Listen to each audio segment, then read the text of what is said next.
حبايبي في الشكل النهائي، تحفة بأمانة.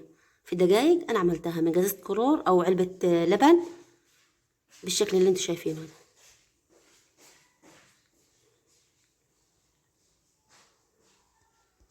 ازيكم عاملين ايه؟ النهارده هنعمل فكرة سهلة وبسيطة من علبة لبن أو حليب زي كده. في البداية هنشيل الغلاف ده كده،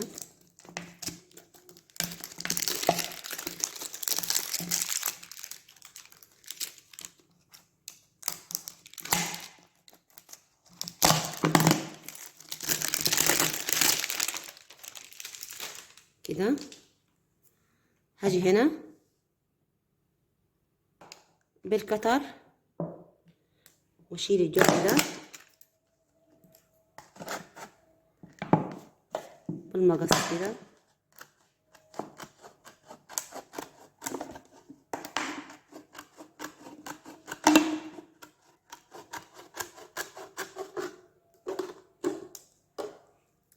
بالشكل ده. بعد كده هنشيل الجزء ده بالقطر برضو هنا. ابدا بس بالقطر وبعدين كده بعد كده اسهل عليا المقص.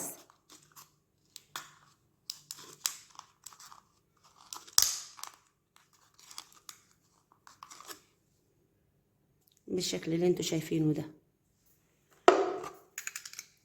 هنا هاجي برضو اخد هنا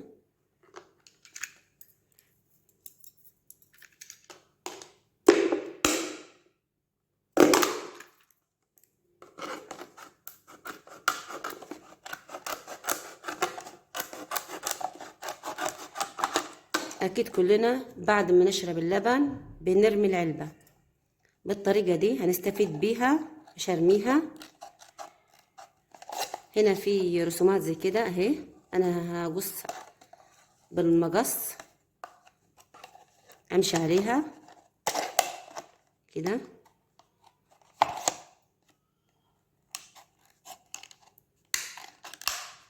لو ما معكيش مثلا علبة لبن ممكن علبة كلور، انا عاملة واحدة اهي من علبة كلور بالشكل ده. يعني ممكن اسيب دي واستخدم دي معاكم عشان بس انجز. يعني دي قلم انا رسمته كده وحددتها ما معكيش دي ومعاك علبة اللبن هي جاهزة، هي تمشي بس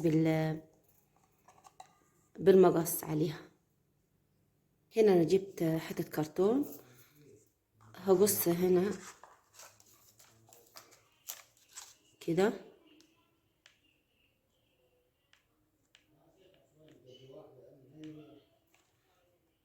بالشكل ده، واقص الزايد منها بالشكل ده. بعد كده انا جبت من علبة الكلور في النص كده وقصيتها، عملت لها بالشكل ده. هنلصقها هنا بالشمع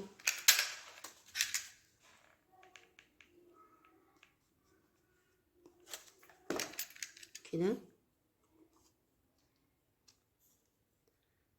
داير ما يدور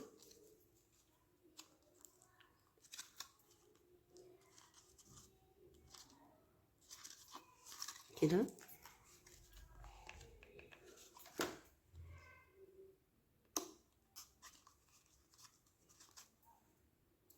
بالشكل ده. بعد كده هنجي هنا بالشمع وهنلصقها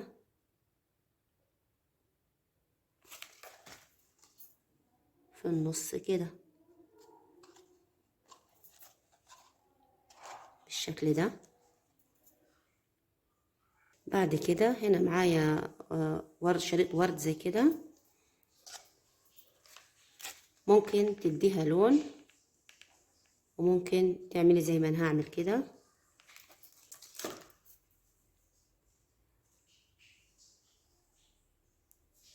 كده.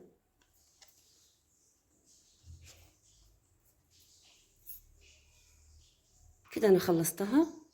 ما خدتش مني 5 دقايق بالظبط. دي طبعا اي حلويات معاكي زي كده اهي، حابه تحطي فيها ورد حلوه خالص برضو، بس انا حبيت اغير معاكم النهارده اهي. ايه رايكم؟